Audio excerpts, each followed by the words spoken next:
In our diverse, fast-changing society, we regularly encounter people whose beliefs about reality, morality, and meaning are radically different from our own. Understanding these differences and responding with both clarity and compassion is essential for meaningful dialogue and authentic witness. In this thought arouser from the Vibrance Community, we're exploring a topic that's become a defining challenge and an opportunity for anyone who cares about faith, truth, and relationships, worldview clashes, navigating difficult conversations. Before we look at how to navigate worldview clashes, let's briefly define some of the most influential worldviews you're likely to encounter.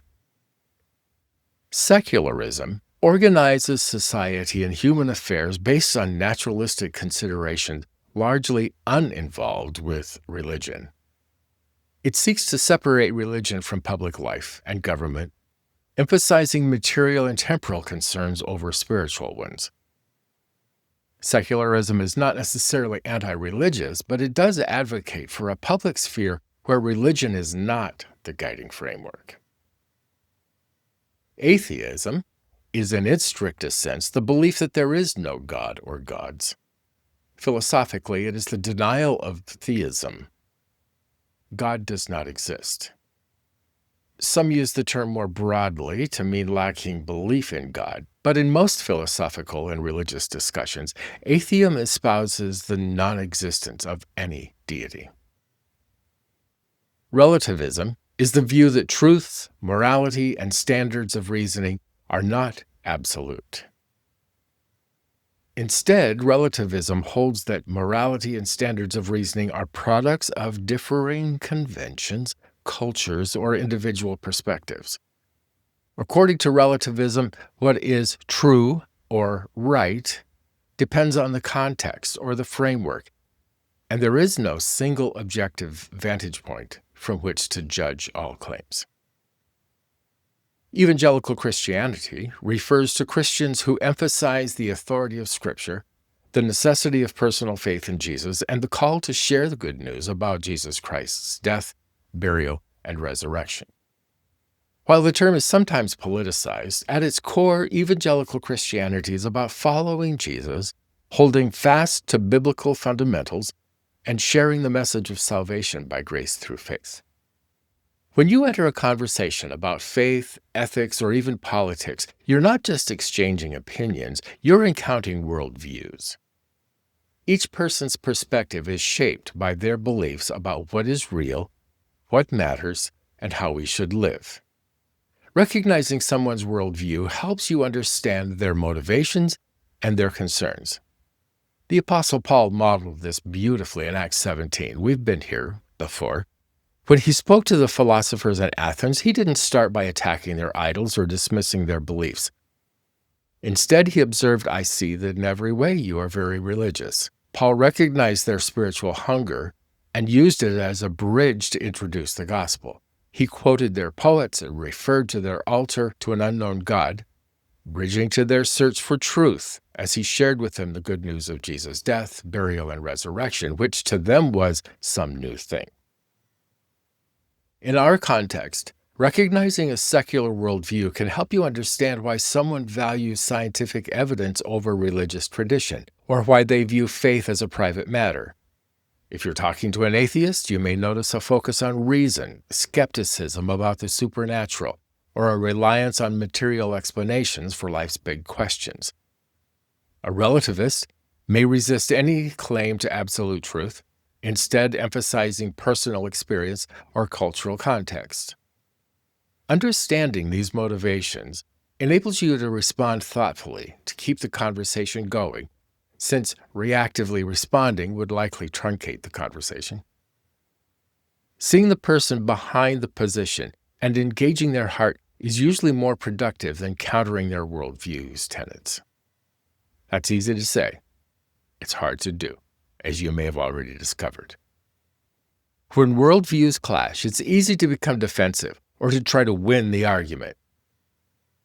But thoughtful responses, rooted in respect and curiosity, can keep the door open for real dialogue. Responding thoughtfully can open the door for deeper ongoing conversations. Jesus demonstrated this in his conversation with the Samaritan woman at the well. I'm talking about John 4. Their backgrounds and beliefs were worlds apart. Rather than arguing, Jesus began with a simple question: "Will you give me a drink?" He listened to her story, acknowledged their differences, and gently led her toward deeper truth. His approach disarmed suspicion and opened her heart. Paul, too, engaged people where they were. In Acts 26, he stood before King Agrippa and shared his testimony, inviting honest consideration rather than demanding agreement. He tailored his message to his audience, always seeking common ground. In today's world, you might encounter someone who says all religions are basically the same, or there's no such thing as absolute truth. If you're on good terms with them, you may consider asking, none? There are no exceptions to that? I only ask because there are some fairly precise formulas in the physical sciences, precise enough they're known as laws. And no such thing as absolute truth feels like an absolute. Rather than correcting them immediately, you might ask, how do you decide what's right and wrong? These questions invite reflection while showing respect for the individual. Worldview clashes are everywhere, at work, in families, on social media, and in public debates. Here are 4 practical tips to help navigate them well. Listen before you speak. Ask clarifying questions and genuinely seek to understand the other person's perspective, builds trust, and shows respect. Find common ground. Even if you disagree on major issues, look for a shared value, maybe a desire for justice, compassion, or objective truth, for example, and build on what you do agree on. Thirdly, respond with clarity and compassion. Share your perspective honestly, but without hostility. Explain why you believe what you do and be willing to acknowledge areas of complexity. And fourthly, maintain a high regard for the relationship. Remember, building a bridge is more beneficial in the long run than winning an argument. Sometimes agreeing to disagree respectfully is the best outcome for now. In current events, we see the breakdown of civil discourse when worldviews collide. But those who approach these conversations with patience and respect often become trusted voices, able to speak truth in love and point others toward deeper understanding. This thought arouser's main takeaway is this: being able to quickly recognize worldview differences in conversations or debates will help you silently adjust and respond with both clarity and compassion. A person or a group of people who knows you understand their worldview will be more inclined to hear what you have to say, and they will hopefully give you the space for meaningful dialogue.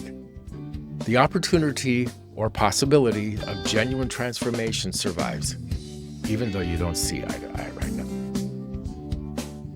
If you found this thought arouser helpful, visit vibrance.community/membership for more insights on life, leadership, and the art of thriving. See you soon.